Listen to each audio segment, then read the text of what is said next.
And we're back. Welcome to Print Your Games, the podcast about 3D printing for gamers. I'm your host, Jefferson J. Thacker, also known as Param, and I'm joined by Kristen Sowards, also known as Seventh Mastery. Wow, I fumbled the intro. It's been a long time since I fumbled the intro. Well, it's kind of a fumbly night. Yeah. Got snowstorms and apocalypses and missing peoples. Yeah, for those of you who tuned in live for this, just a little bit of bad news. It turns out that our guest tonight won't be able to make it. We do hope to hold on to that question. Our guest is here. Our guest is here. Hold on. Holy crap. Yeah. Hey. Good morning. Hey, okay, so we're gonna have to do this intro thing, the pre-show as a part of the show. So we'll keep it censored. But howdy there. It's Hi, super guys. glad to have you on board. We were getting really nervous. It was hard to log in. I had some technical difficulties, but I'm finally here. I woke up, so it's 2:30 actually. Yeah, if you could type your name in the private chat so that I get the spelling correctly, I can change it on screen. Oh, okay. Yes, There's a chat over here. We're all about crediting the people that show up on our shows. P&D Mike says, okay, I see the chat. Playing games with your heart. My heart too, P&D Mike. My heart too was on the road. Yeah, we were about to run into talking about 3D printed DOS towers and Hero Forge. And it's like, oh, Hero Forge. We actually used to work with Hero Forge for quite a while. That's awesome. Save that info. I would not have spelled this correctly if you had just told it to me. I'm so sorry. No problem. Do we say it Darius or how do we say Darius, yeah, that's correct. It's a good name. I like that name. Awesome. Thank you, Christian. So we would do this and then put WildMesh in parenthesis and save it. Ta-da. And then we will switch to a different view that is more conducive to the long name and less scrunchy having three people. Awesome. Okay, so y'all, those of y'all tuned in live, we're trying to very live correct getting Darius came in hot, but came in. That's the part.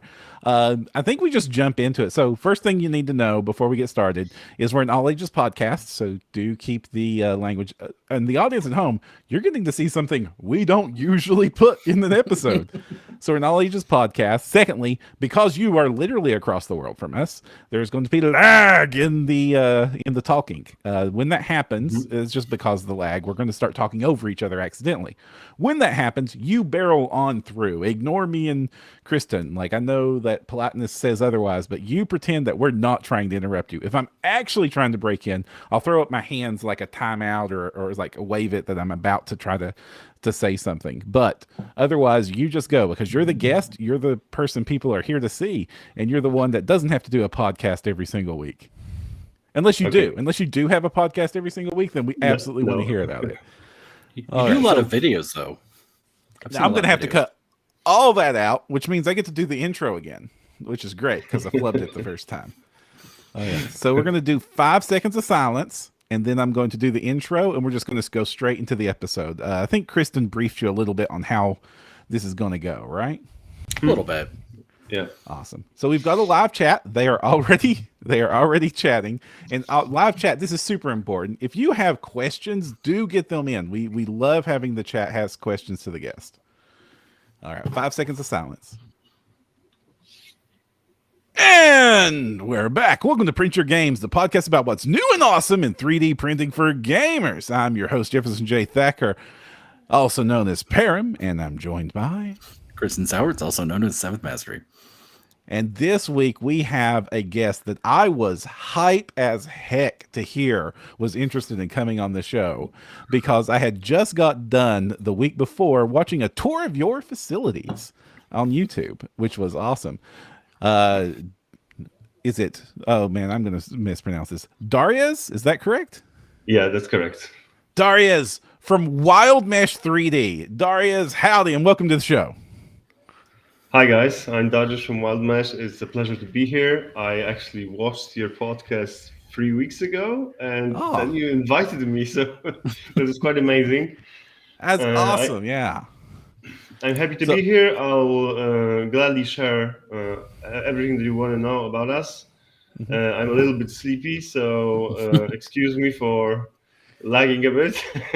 No worries. And Let's go. honestly, like, you're sleepy because it's the middle of the night over there, isn't it? Yeah. 2:30. That's Something right. like that. Yeah. All right. So for our guests, give us the 30-second elevator pitch about who you are and what is WildMesh. We'll get into the details soon. So WildMesh is a daughter company of Den of Imagination, which focuses on sculpting 3D miniatures. We mainly sculpt miniatures for WizKids as an outsource team of sculptors. We sculpt miniatures for D&D, for Marvel, HeroClix sets.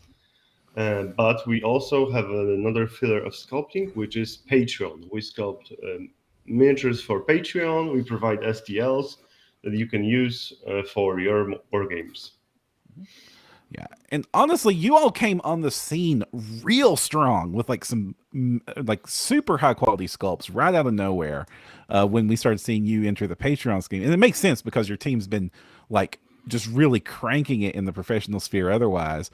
But I remember like seeing like some of your giant chaosy robots. I'm trying to give the nice generic names for these things. Right. And being like, holy crap, where did that come from? And you know you've made Kristen happy because you love the demony things, right, Kristen? Oh yeah, and they do the other thing I like too. They do hive stuff, so I'm all about it. There's other stuff beyond just those two things, but of course I was there. I think I've been almost a day one patron. So Yeah. And this month you're making me very happy because like I didn't expect this because I had pigeonholed you all as a sci-fi crew, and which is cool, but I don't play a whole lot of sci-fi games. And then you all just slapped down some of the coolest looking dwarfs I've seen. Just when I'm looking at putting together a dwarf army, and those berserkers, I'm all about those berserkers. Mohawks, bare chests, and muscles for days. I'm all about that. Awesome. Also, I'm happy also that you gigantic like bear rider. Yeah, I don't know if he's going to be usable in any games, but we thought this was a cool idea for a miniature to lead our blacksmith guild. So we did that. I don't know how you feel about him. If you're going to need him, if you're going to print him. Oh yes, he is getting printed. He is absolutely getting printed. I love him so much. For our digital audience, they've got this dwarf lord riding up on like the biggest kind of Warcrafty awesome if you remember the Armani war bear from Warcraft, so it's like this big stocky bear with this cool saddle, big old horns on it, and this war dwarf lord with a hammer bigger than his upper torso in one hand just going to town on this bear. And I am all about that. That is a mini that is going to lead an army for me. And I know of like 3 different games where that is valid. Kings of War, Dwarf Lord on Large Beast, absolutely. And OPR in Age of Fantasy, I've got so many uses I can use for that bear. yeah, and it actually totally looks like one of my players' PCs from an old D&D game. So I'm sure it's going to find a home in a lot of places. Yeah. I mean, like I was wondering how I was going to one up because my dad made me print him a dwarf army of all things, and he was like, you know those raptors? Maybe one of the dwarfs stole a raptor from the Dark Elves, and that's his mount. So that's my dad's general is on this. And I was like, how am I going to one up a dwarf riding a giant raptor? This bear can do it. This bear does it, yeah, for sure.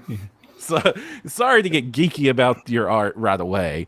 So one of the questions we love to ask first time guests is how'd you get involved in gaming? And then how did that lead to you working in gaming?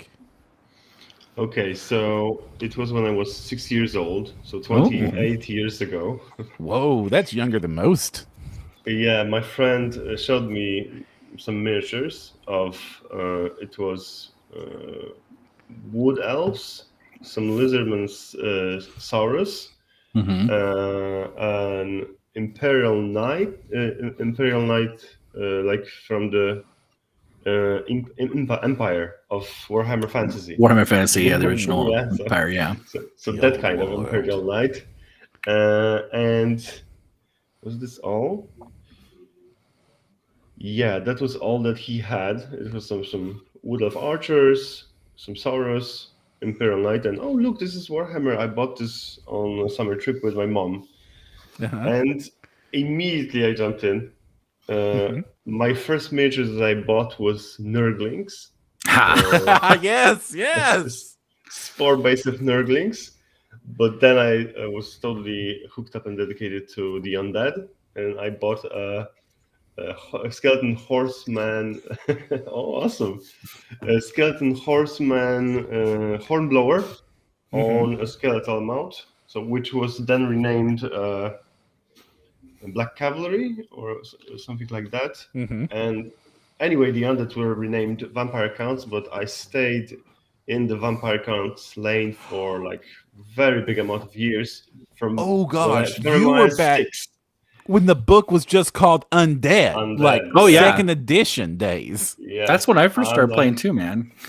Oh I'm like wow. hardcore from the beginning, almost. It was I don't mean fourth edition, third edition for me. So Mhm. like I was 6 years old. I couldn't get any younger in this. Do you also currently have a Total War Warhammer addiction like me?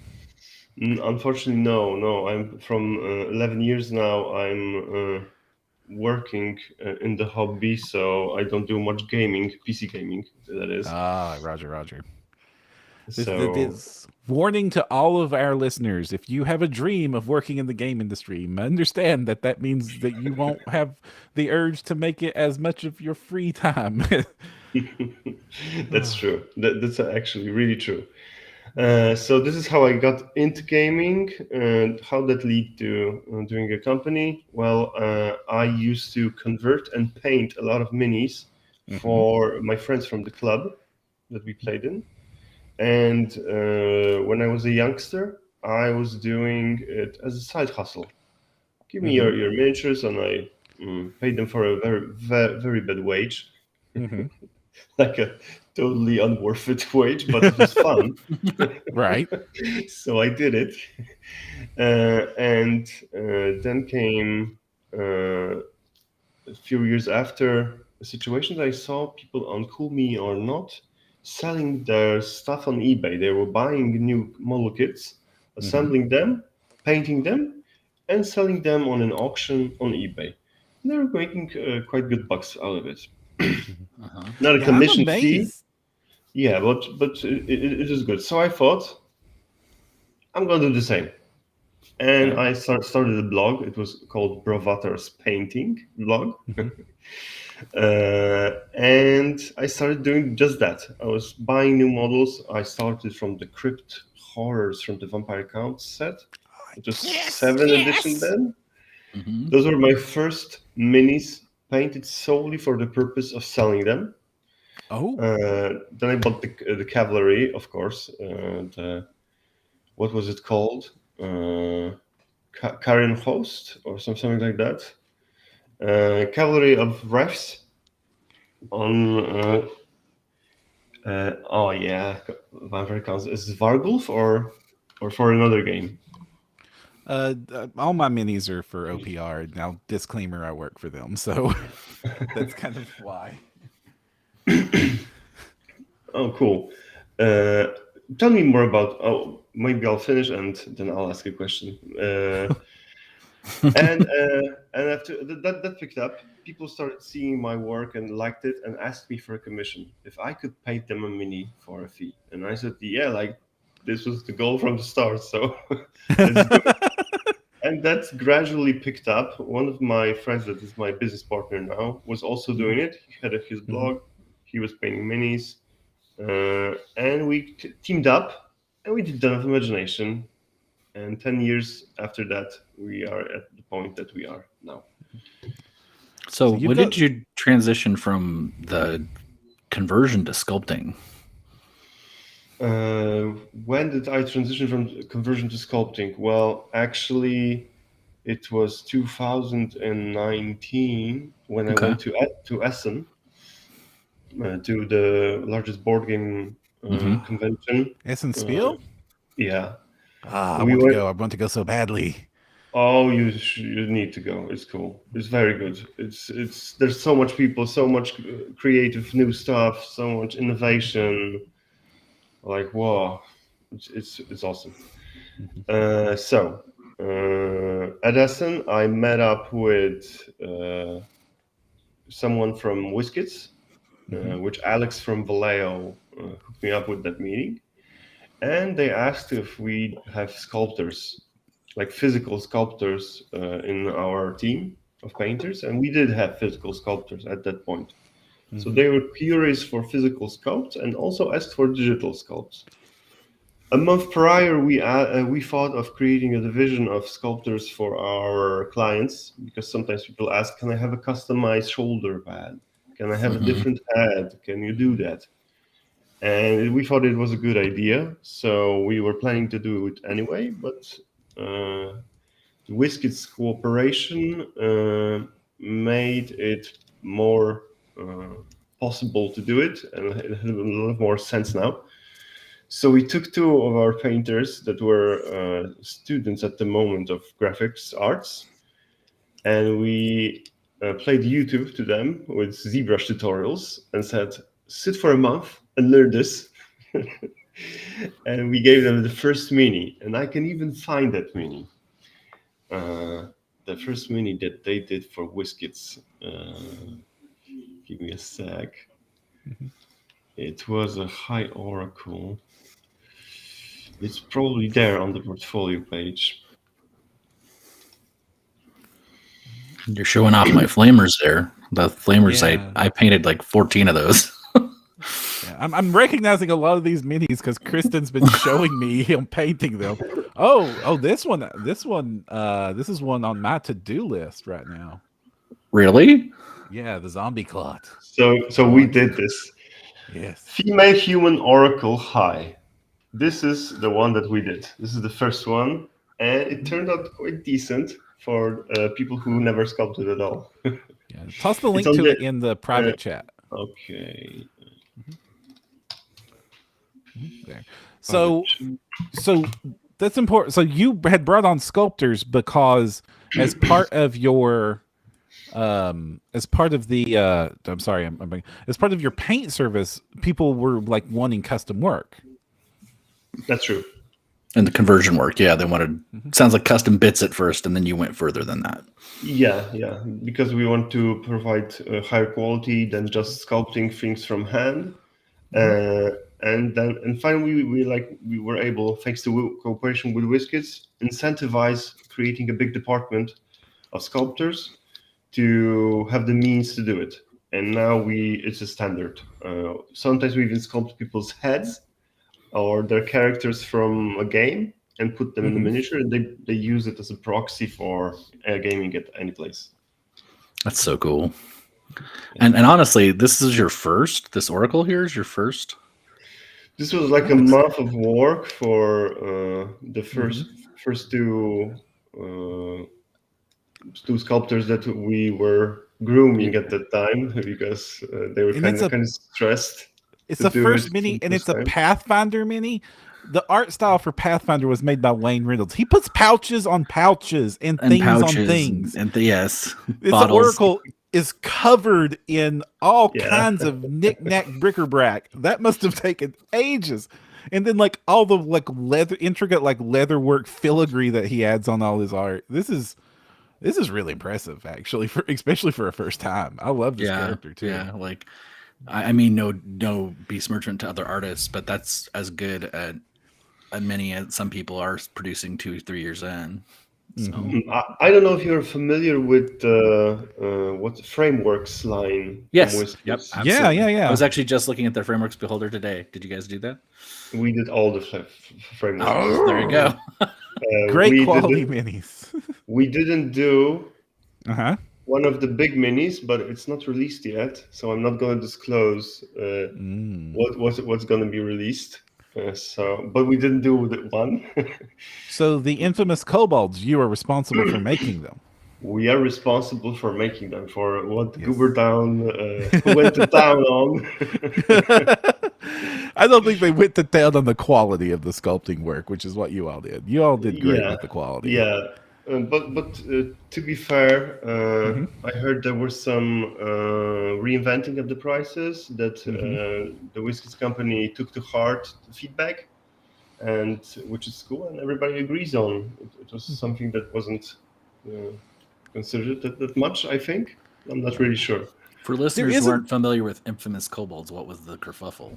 Okay, so Uh, they were priced at GW prices Oh, basically. really? Okay, that's enough of a kerfuffle right there. Right, right. It's like which is kind of ironic in our industry where we consider the kerfuffle that you priced as the market leader prices things, but that is neither here nor there. The quality of the sculpts and actually the frameworks did, especially for the hero models, I was super impressed with them because of all the interchangeable parts that the framework Mhm. models came with. Was that very difficult to do? Like make like you can buy for those of you not familiar, the framework minis, they're physical minis, they're hard plastic, and especially for the heroes, you buy the box. It's just one hero. It's like $15 USD, which is not that bad for a single hero model. Because what you get is sprue up on sprue up on sprue of customizable bits on that thing. Yeah, But that multiple had to have been like weapons really and hard because like it's like arm holding bag, arm holding sword, cloak, like layers of armor were on these things. yeah. Well, it was definitely a challenge for the team when we first started it. The Hmm. first models were way out of budget. We spent a lot of time adjusting the style because they are sculpted with much greater attention to detail. And the Hmm. interchangeableness of the parts was something challenging for the team at the time. Hmm. So yes, it was very hard to do. But now we are pros at that, and we are probably the only team that can handle the frameworks at WizKids. So we pride ourselves on that. And the customizable bits, I was so pushing for that to be interchangeable across the board. So if you have humans, all the human heads are supposed to have the same socket for the head, but Oh. didn't went through. Finally, I was pushing for that because I love converting. I love mix and Hmm. matching Right. bits. I love bashing kits together and creating something new. Let my creativity sprawl and sprout out and do some new ideas. And I thought that the final customer would really appreciate if the Hmm. bits would fit everywhere. Right. If you bought Well, three kits, you can mix and match, and mhm. this would make you probably the most happy. Yeah. Yeah, Yeah, it would have been really absolutely. I cool. mean, I know they're a competitor, but I don't know if they're a competitor for you guys. But North Star miniatures, a lot of people like brag on all the North Star minis are interchangeable with each other. That's like a major selling point for them. They do the Frostgrave and Stargrave models and the Oath Mark models for reference. Um, and so like yeah I agree. Oh, in fact, one of the things I joked about when those models were first coming on the scene was that the frameworks was basically like purchasing a single use hero forge, like but high quality plastic model. Hmm. And you said you did work for hero forge. Yeah, we did work for Hero Forge. We helped them with their Kickstarter of 3D printing in color. They had the pledge over there to order a painting mini. Uh-huh. So the Hero Forge editor that allows you to color it digitally. Mm-hmm. Mm-hmm. We received that and the mini. We painted it and shipped it back. Probably direct Okay. client. So we had like I don't know 2,000 single commissions from them, Wow. like of single models. Some people went really crazy and abused the coloring thing just to be annoying and to colors weren't even uniform, just a Oh random no. amounts of colors. Let's see how they're gonna handle this. So I think but we that's but really we did. But we did it's handle it. Yeah, it's. I was going to get to this eventually, but this seems like a great chance to talk about it. Den of Imagination, the before WildMesh was spun out of it or made into it. Either way, before WildMesh came around, Den of Imagination, you were the world's largest painting studio. Is this accurate? I think currently we are still the world's largest painting studio that has their crew on site that has the workshop in one place and is running not like through a net of freelancers or anything like that. Right. I'm not really sure about Painted Figs. I also remember back in the day that they were already big, but I never saw their team, so I couldn't testify to that. To my knowledge, after Blue Table Painting reduced the size of the crew, I think we are now the largest painting studio in the amount of people that work in a single place at painting minis for commission. So yeah. Right. So like if I wanted to, so let's say I like, hey, I got a tournament in several months from now, I can hire you all to paint my army. Yes, if you have a specific tournament, it's very good to set up the date for the tournament, so we can check in our schedule if you are falling in the new queue of commissions. If we're gonna manage to do it in time, if not, we offer an expedite service to push someone. Also, there's a limit to the expedites. How many expedites can we do? Because we don't want to push new clients down after the expedited one. So we just take only few people. Not many people go for that option anyway. And then we calculate this and give you an answer. Yes, we'll manage to do it just regularly. We're starting 3 months, and it's going to be finished after the 4th or 5th. Because we're really good at timing things now, because we painted 3,000 commissions, which a large group of that was our armies, like big armies.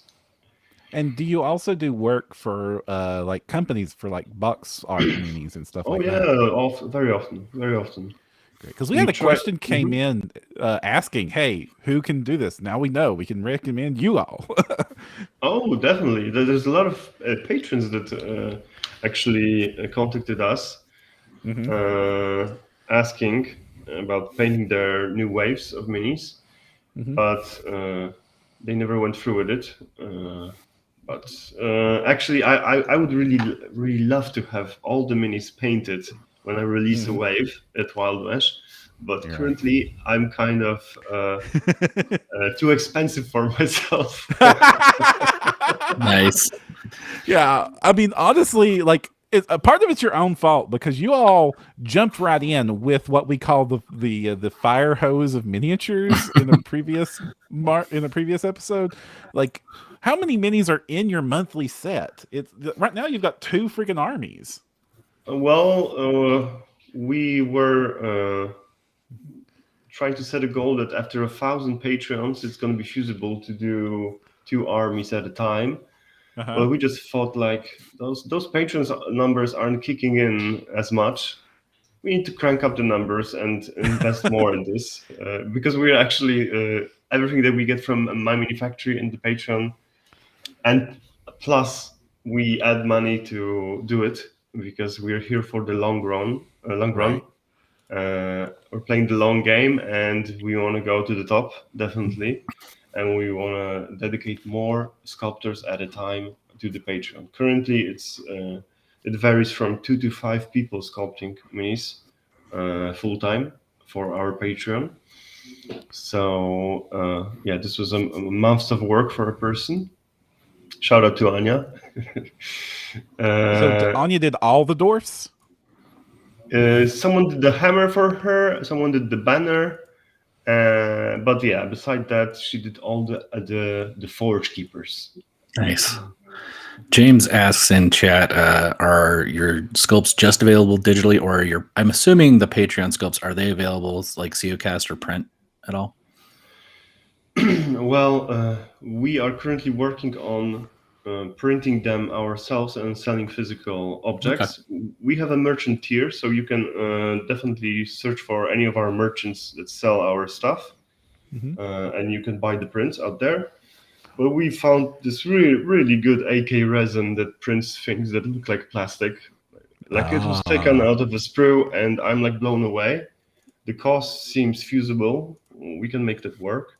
Cool. And we are slowly thinking of building a factory of 3D printers and selling physical minis, because they are getting a lot of love from you guys, and people are asking for them in physical form because still the wargaming scene isn't fully populated by 3D printers. It's a really niche in a niche. We're trying our best, darn it. Yeah.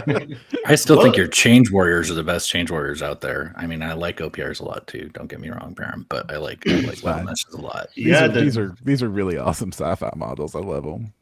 Oh, the Infernal Sarko is like one of my favorite, and the kit is so much fun because it has 12 options for the legs. All the slots for the legs are the same, so you can mix and match them how you want. And I played it like a kid because for diorama purposes, for posing him in different ways, he can look down, he can be placed up.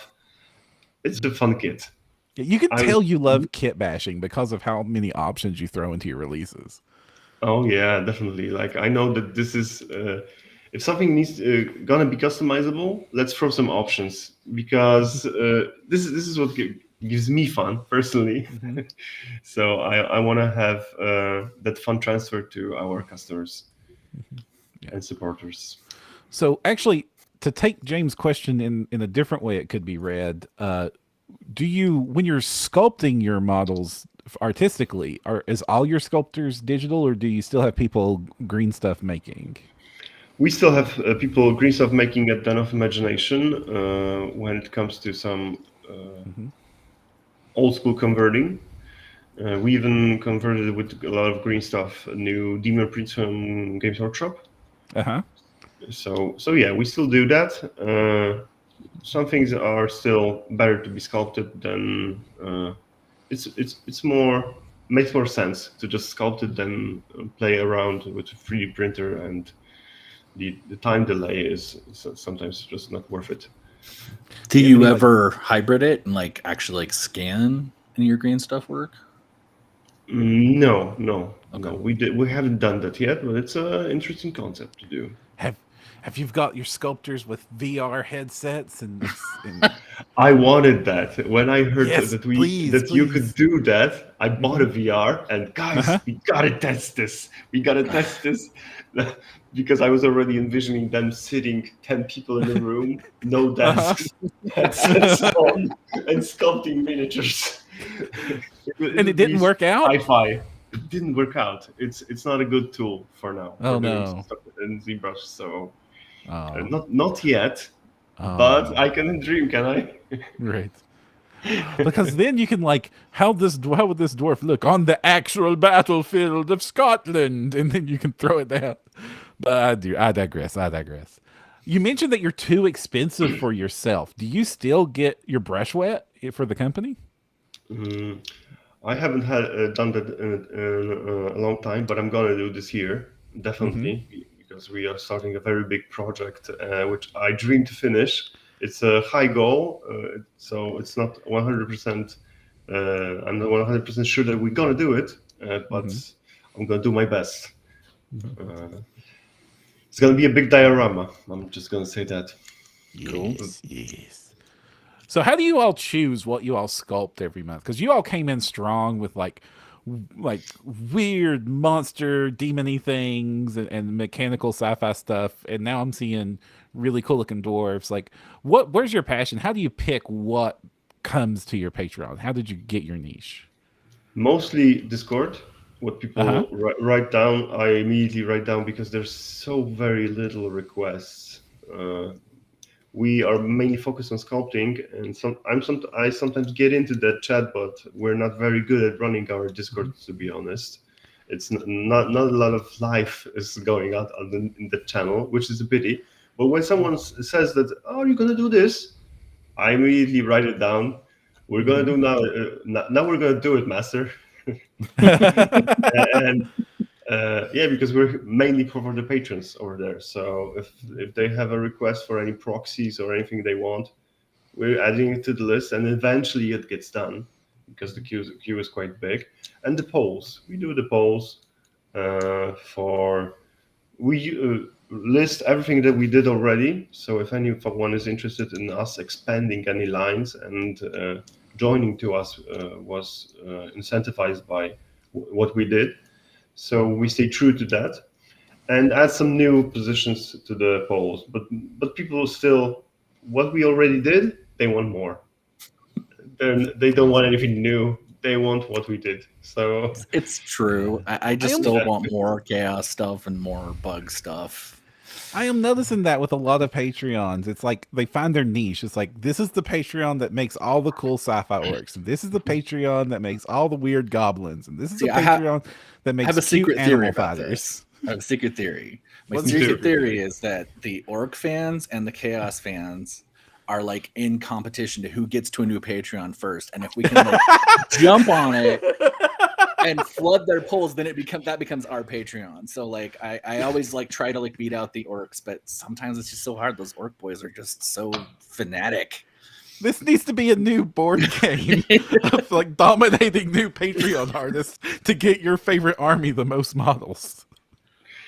I think it's also a combination of it's a Zipf's law that what you are mainly doing in your business, you're going to be doing for the rest of your business probably, because when we first started Den of Imagination, and we didn't have like a big portfolio to show off, so we took minis of our friends, we photographed few armies, and most of it we already painted, but not everything. Like by us, and we said, this is our portfolio, we're going to paint like this, and there were blood angels and space wolves in there mainly. And to this day, what armies do you think we are painting the most? Orcs. No. No. No. Blood angels and space wolves across the board. 11 years now counting. People like sometimes, oh no, Just be glad you didn't take photos of Iron Hands. No, we did quite a few cool Iron Hands armies. Are you like? Is it true that some people pay professional painters charge extra to paint yellow? The color. Is it? I don't know. Sorry. Yellow is challenging, but we don't charge extra. For Okay, yellow. well, good on you, because I've absolutely seen it in every other place I've looked to get minis painted. It's like yellow, extra $1. Like, oh darn it, I'm not going to ask for that. I think it's funny though now that there's that the new contrast stuff. Oh yeah, isn't the as hard magic anymore. yellow. It's amazing. Yeah, but it all comes down to your skills and knowledge of paint and pigments. We know how to paint yellow, so we don't need to charge extra. I think that's the logic behind it. So here, help our audience. Help our audience. How do we paint yellow? How do we make yellow work? Well, first of all, use a bright undercoat, because yellow on black is a no-go. It's just going to be greenish in some cases and not cover it because of the amount of pigment. Definitely, if you're using a brush instead of an airbrush, you need to have a bright undercoat, and this is like the main thing. And then just test what kind of yellows work good on that undercoat and how to work your way. But also there's the issue of highlighting stuff. So beige is a very good color to brighten your yellow or use as a final highlight for Like your an edge yellow. highlight. Yeah. Like an edge highlight, yeah. Like when you're highlighting reds, it's also problematic because people tend to go to orange, but like a salmon color is more better to highlight reds. Because it still has the red tone in it, but it's really bright, so it confuses people. Flash colors, flash paints are also good to highlight the red paints. So, yeah, but I diverged from yellow to red. Nice. Is this chat over here on the right our chat? Yes. Yeah. Those are our live chat. Yeah. So do you have one you want to respond to? I'm just looking at it. By the way, those are epic wings. Yeah, Roberto gave him a compliment. I saw that. Oh yes. Herberto, which by the way, if you haven't checked out Herberto's minis, they do capsule minis and the really cute Chibi 40K stuff. And magical girls stuff. And the magical girl stuff. Like Herberto is like a blast. We interviewed Herberto a few weeks ago and definitely worth checking out. And Herberto has to say about your models. By the way, these are some epic miniatures. I didn't know them before. Honestly, y'all do need to be checking out WildMesh. I It's one say of it the every best time values because in I am Patreon right still now. stunned the Patreon count isn't like Yeah. 3 times, 4 times what it is currently. Seriously, you all need more like patrons. totally. You all need Me, more me patrons. too. We should go up, but I think it's a matter of plowing through the 1K patrons Mhm. Yeah. to be recognizable like organically. Mhm. Because the top 50 on some websites ends at 1,000 patrons, and you can't Mhm. scroll down. You Oh cannot no! check anyone else. So if you're getting new to Patreon and you want to subscribe to someone, you're gonna see the top 50. You're Yeah. not gonna see below. So until we that's get there, it's gonna be hard work. Well, it's that is wild to me wild to me. considering, like all your other credentials and everything else you do, like how big you are, that like people don't get like what they're getting, and they get like this amazing quality thing and just a ton of it. It's right. And one of the things I do want to shout out to the quality of your models is, okay, so when I'm looking at people coming in, they're coming in from all sorts of angles. Like we're seeing character artists from video games coming into this art style. We're seeing like traditional sculptors trying to adapt to 3D. We're seeing like actual 3D native sculptors coming in. It's really obvious when I look at your models that these were models designed by somebody who knows how physical game models are supposed to handle. Like you've got a lot of detail on your models, but you've also got like big, well-defined chunk areas to make painting them easy. Like these were models that were made to be played with and painted and also customized. Can you go into a little bit of why, like, what is that process? Like you're designing a model for a game. How do you design it that makes sure that it is an enjoyable experience? Well, the whole background of my personality, what makes a miniature paintable, is leading this process. And I tell you, I have so much hard time from the sculptors because they want to do everything for the painter. And I'm like, dude, guys, you're not painters, I know, but leave this space. It's going to be fun to paint. It's going to be a flat surface over here. I know it tempts you to do detail here, but please leave it for the painters. We want to have fun with it. We don't want to wash the whole model.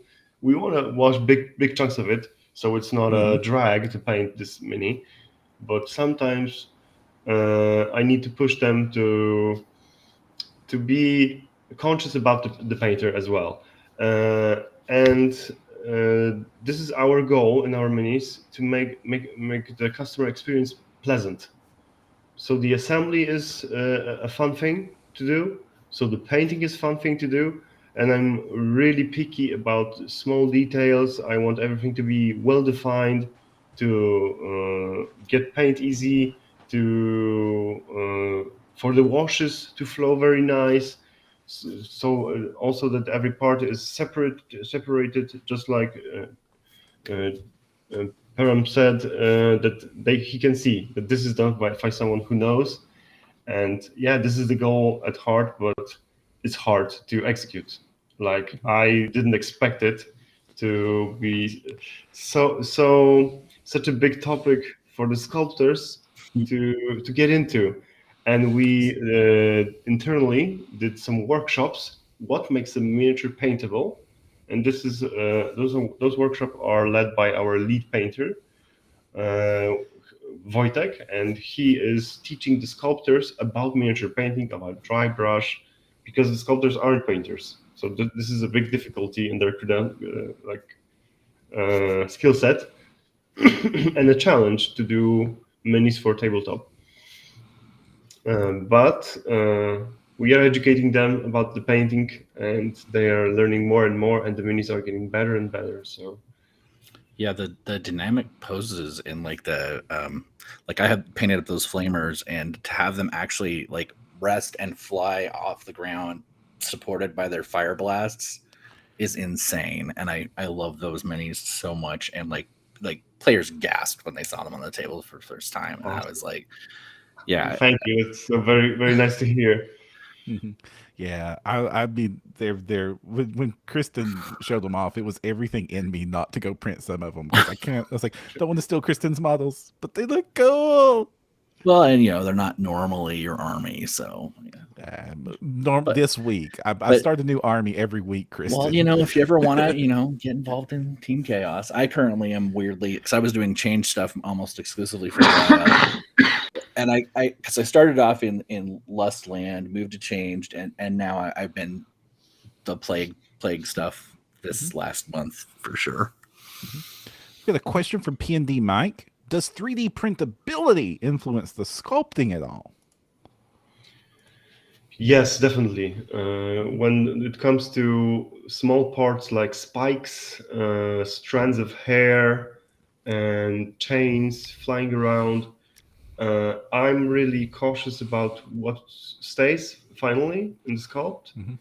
Because, as I said, the user experience is very, very at our heart, because I don't want people having their minis break all the time. So we try to flush it down on the surfaces or attach to as many parts as possible, so the print is printable. And when you take the supports off, you need to be conscious about it, that some parts that are really thinly attached, they're going to break. The supports are going to have more strength than the part, and it's going to break. So we are test printing now. Today we bought 3 additional printers to test print our stuff. Ooh. Because what we are doing mainly with the printers is just test printing. We have a T-pose, we test print to check the size. We have the pose model, we test print to check the joints and to check if anything is breaking just after printing. We didn't do that in the past, but now we are fully pre-supported, fully pre-printed, tested, and everything that we are publishing should be tipped up A-OK. If not, we are immediately fixing stuff if we get some negative feedback, but it's rare, very rare. Well, yeah, and I can appreciate that because I have seen Patreons in the past and other artists that have sold minis that are like, that looks gorgeous on my monitor. On the render. And if I had the world's most perfectly tuned printer, I could get that off without breaking that sword in half. But I am caveman. I'm going to hit it with a rock till I get the supports off. I'm not going to get my little snips in there and very carefully pull one of each 100. I'm going to soak it in hot water, put my hand on it, and rip. Yeah. And I mean, maybe this is all on me. That's maybe my problem, but I do appreciate it when I can see a model and I'm like, that sword, it's going to stay attached. I don't need to worry about that spear breaking off. I have to credit those tentacles on the tentacle masses on the back of the flamers. And if you're listening to this and haven't seen the pictures, they're just these coiling, intermingled masses of tentacles. I did a full tray of your pre-supports and a full tray of my own supports, and I didn't break a single tentacle on any of those guys. And once I want to have an episode where we don't talk about tentacles. Why? We are going to be sculpting a lot of tentacles, actually. So. Yay! I mean, I could wear a muzzle param. It might happen if I couldn't talk. There would be a no tentacles episode. Ironically, I'm not the point of you being a host of a podcast, Kristen. I am not the most tentacle forward member of my gaming group. Now, if that horrifies you, think about that for a second. Okay. Some anime fans. I have a cosmic horror buddy who is king of tentacles and other bodily excretions. We'll just leave it at that. We are releasing in March a very tentacly big floating eye miniature. That's going to be a demon for one of our factions for our war game that we are developing. It's called the Void Watcher, and it comes from a faction called the Void Horrors. And it has a big pink eye and 4 very big tentacles. Can I drop you You toss it in private Please. chat. I and know you can kind of open it. teased we might get some previews, so I am hype especially If if it's not there's tentacles involved. linkable, you can toss it in you can put it in the email that I sent you. So in the Okay. meantime, while you are Fetching it. wrangling with that, we'll dig through We'll dig through chat questions. See here. Alex from earlier says, can you teach GW about interchangeable parts on minis? Because oh my god. Can I teach GW anything? Well, GW has the knowledge. It's a question of using it because, well, most of us were raised on those minis. I definitely was. I'm a big fan. Oh, Yeah, yes. there's some problems with the render because the balls that attach to the socket shouldn't be there, but it's a preview for you guys. I don't care. So this He's is the beautiful. void watcher. I love this it is so much. It looks like a cross between a beholder and everything in All My Nightmares. It makes me If a feel so beholder happy. needed even more eyes. And you said this So is going to be many a whole more eyes. faction? This is going to be a whole faction Cannot wait. of demons that ripped from another dimension and want to destroy the universe. But I'm not going to get into lore, but the lore is quite sweet. I must tell you, I've been developing this lore for quite some time now, and we're going to be releasing it bit by bit with miniatures to make it more fun, Nice. and with rules for the game. Awesome. So. Alex Schaebler also says, there are Starfinder demon monsters with VR headsets stuck for eternity. Oh, that sounds like a horrible way to die. I did not know that. Yeah. Starfinder is full of very weird and horrible ways to die that are worse than death. It seems to be their favorite thing to put in their adventures. How can P&D technology murder us?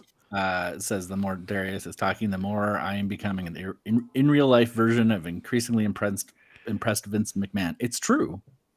Yeah, it's true. I am super excited. I am now waiting for March with bated breath. It's only a week away, right?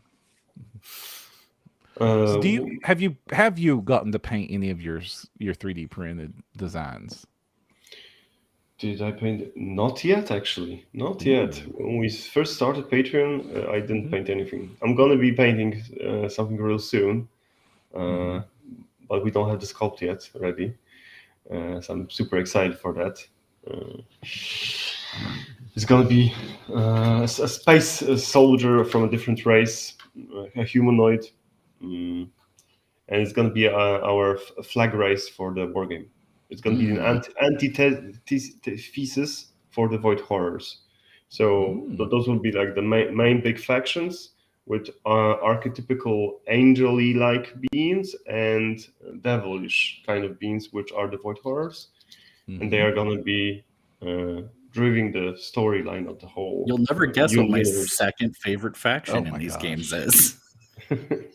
Angels. So, hey, I'm all about it. Sweet. I have a feeling that your company is going to be getting about 5 minutes of each of our episodes from now on. Look, Perrin, what I just painted for WildMesh. It's probably. You want free stuff to do it?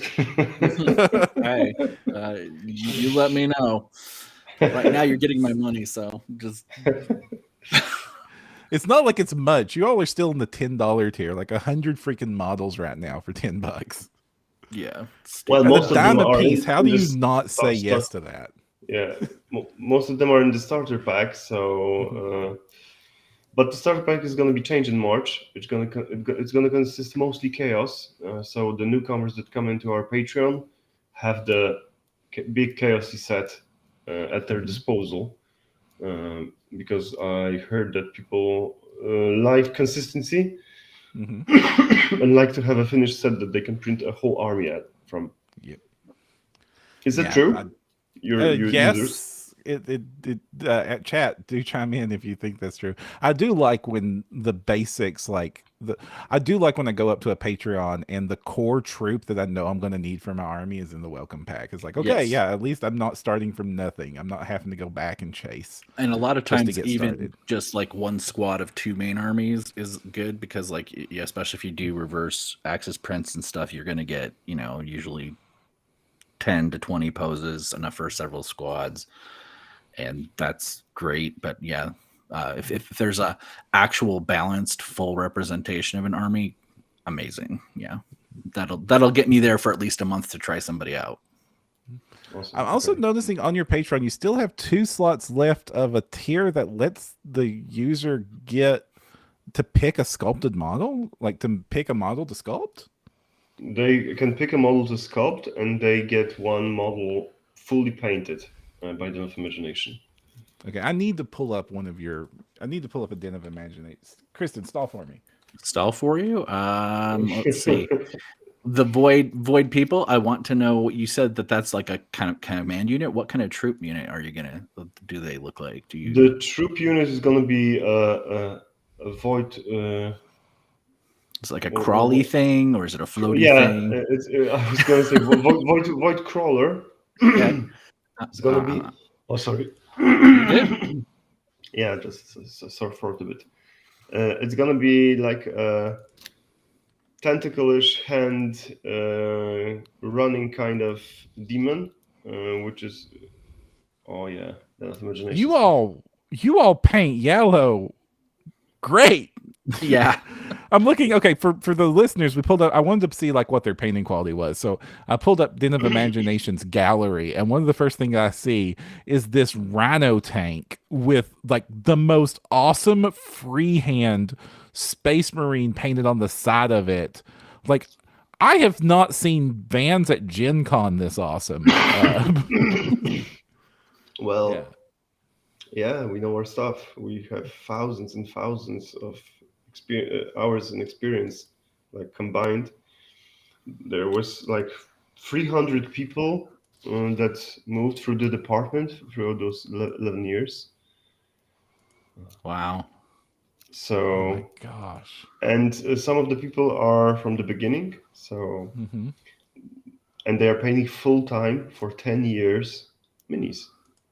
So they know their stuff. They know what they're doing. Okay, yeah, the little illos like in the panels on the Titans and stuff. That's insane. That's so cool.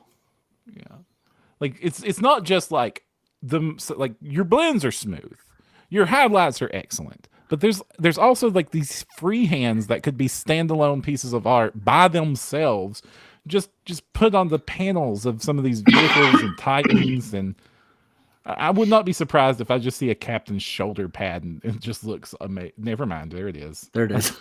Space Marine shoulder pad, the Chaos Marine shoulder pad has demons free-handed on it. Holy crap. This is like aspirational level painting. It's like, I hope one day I'm this good. I actually converted those guys. Those are made from Centurions. They were made in Chaos Centurions. And I called them the Gore Engines of Corn. So I had a lot of fun doing those, actually. And the client requested painting demon faces on the whole model, everywhere that we could. And we counted that a single model had 58 demon faces painted. Holy crap. That's amazing. Yeah. Wow. This is why I'm stunned that like your Patreon isn't just like flooded. The whole picture. Maybe it's I have this problem myself sometimes that I brand myself in like, people know me as Lost Spheres Publishing, they know me as Seventh Mastery on TikTok, they know me, whatever, they know the show here, but maybe it's that they're not realizing probably that WildMesh is all these other things too. It's connected to them all. Yeah, this could be a problem. We are actually at this moment considering how to work with our online presence, because we did a poll for Den of Imagination clients asking, are you aware of WildMesh? And we had a 70% answer, never heard of it. Oh no, that's a bad number. Yeah, that's a bad number, and that's a problem, because this means that the audience of Den of Imagination isn't updated about the current state of affairs. It does mean your WildMesh people are all new too, though. So mostly. So Yes, yeah, that's a plus because we are gathering them from different sources organically. So, for as somebody that gets to make decisions, how many of your personal wish fulfillment has been fulfilled in sculpting form? A lot. A lot. Okay. Yes. Elaborate, please. Please tell us how you have abused your position to get the perfect model for your army. Well, definitely when it comes to doing every single miniature, I push my likes to Mm-hmm. how I if I like it, then I believe it's good. I also go for opinions for in every direction I can. I Mm-hmm. turn to Discord. I turn to some Facebook groups asking about the people about, hey, what do you think about those legs? Because I think they are too thin, but I'm not sure. So yeah, and also ask my business partner about the minis because he's a critic and he doesn't sugarcoat anything. He says, "No, this looks like a troll from Warcraft. It's not wargamey at all." Okay, that was a problem with the Wrath claws that we did. They were too uh, troll-like and not demon-like. I don't know if you're familiar with them. I can see what you mean. Christian. Yeah. Yeah, because of the tusks. Mm-hmm. They didn't get a lot of fans actually. So we like are them, doing. but Yeah, I like them as well because well I'm a huge Warcraft fan. So yeah, actually, I played trolls, so figures that I would like that aesthetic. but we did new ones. Here's a preview I sent to you guys, and this was more in my liking. Ooh. Like a demonic kind of looking guy. This is a very happy demon. He's got I his sword. He wants you to see it up close and personal. Yes, look at my sword, master. He feels very I'm gonna say recognizable is what I will say. Oh yeah, The vibe is very recognizable. I wanted like to send you the set of those ones, but I actually haven't had them finished because there was some last day fixes for the banner and for the champion head actually because it's a little bit too wide on the. So if I like my Wrath Claws, do I need to download them? Are they in danger of disappearing? Those are blood claws. Yeah, okay. Oh. So the Wrath claws say, very smart. and Cool. those are the blood claws. I like both. Both is good.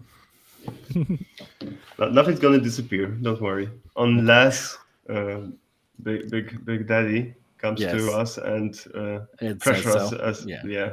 Then we'll fight, yes. but we'll see. Yes, I know this fight.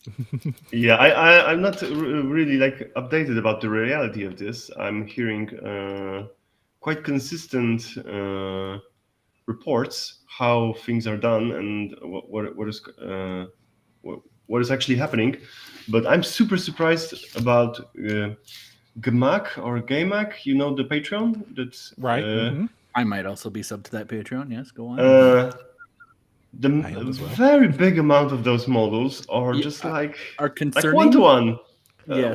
One-to-one, and they're still out there. Yep. Yeah. So that is an interesting topic that we hope to cover one day, but we don't want to pressure you to do anything on air that might be dangerous. Exactly. Yeah. Don't want even to go there because it's not the pleasant part of the hobby.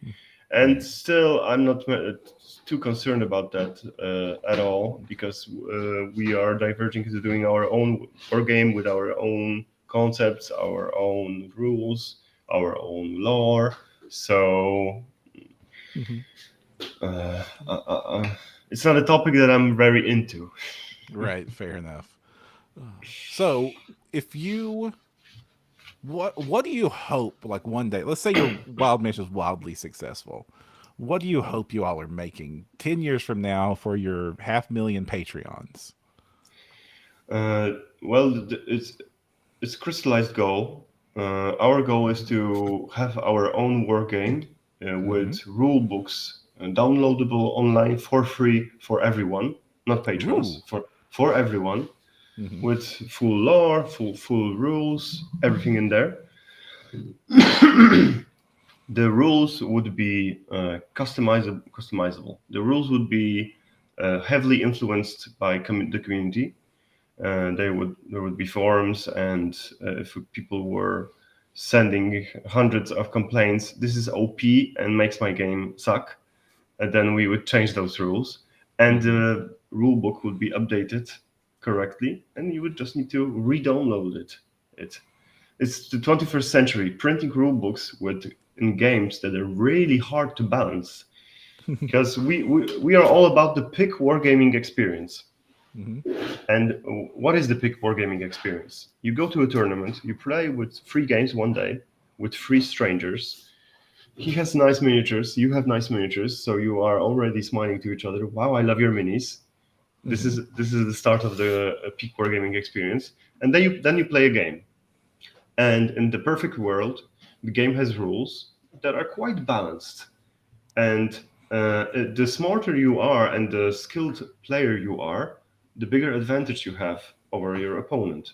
And if the game reflects that, and it's not like a 9-year-old kid that buys a new army with new miniatures with super overpowered rules that Mhm. whoops your ass, then it's okay. Then it's nice. Then it's a fun game. And you, even as an opponent, being beaten by a smarter player than you, you're having fun. You're feeling the struggle, you're feeling the pressure, how smart he is, how he knows the game better than you, and you still try to beat him. And if the dice are in your favor, you might have a chance. And it's fun. And then you go after the tournament, you sit down and, oh, I had this awesome game. You don't have any complaints to the game itself that the rules were shitty. You think, like, the game is balanced, and I just received a whooping from a master, and it was fun. So in my opinion, that's a peak wargaming experience. This is how I went to tournaments, and I enjoyed myself the most when Mhm. I felt that my opponent's army's codex is quite the same as mine, and our rosters were comparable, and I won or lost due to the intellect of the player, not just due to rules or his army being more expensive and new, but to his skill and his experience in the game. And it was, well, we have had players in clubs that were known for being in the hobby for 10 years, for 15 years, old timers, and Mhm. we revere the game. Back in the day, that when you couldn't pre-measure, the guy had super measurements in his eye to dedicate where the cannons are going to shoot. And it was a skill. He knew that this was 15 inches, and he said 15 inches, and he rolled, and it was 15 inches over there, and he decimated your ranks. This was awesome. This was talked about, but it wasn't a good game with quite good rules, and the fun was possible. Now people are diverging into playing player versus the board game, player versus the environment and teams, because no one wants to play one on one with a bad set of rules. It's just isn't a good time. So this is our goal: doing a war game that's gonna have free rules. It's gonna strive to bring the peak wargaming experience. It's gonna have minis as sold as STL and physical. Everything is gonna have a tutorial for painting from Den of Imagination. Every mini, if it's released, it has a tutorial. This is what's gonna be the uh, across the board rule. So this is the dream: doing our own war game with our own rules, with our own lore, and our own minis. Awesome. Well, we are running out of time. So if people were interested in WildMesh or in Den of Imagination, where should they go to find out more? They should go to www.denofImagination.com and www.wildmesh.eu. Yeah. Yep. Excellent. Awesome. We'll also have links to both in the show notes of this episode, so don't worry there. You'll be able to just click your way there.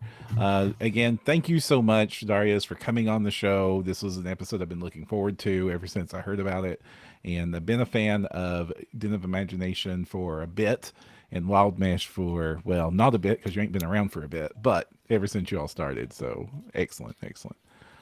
Until next time, if you want to find out more, you can do so at printyourgames.com. You can also find us on the socials, on the Facebook at facebook.com/printyourgames, at Twitter at twitter.com/printyourgames. And you can also find us at youtube.com/Param. And until next time, I'm Jefferson J. Thacker, also known as Param. I'm Kristen Sowers, also known as Seventh Mastery, and don't forget to use your screen protector.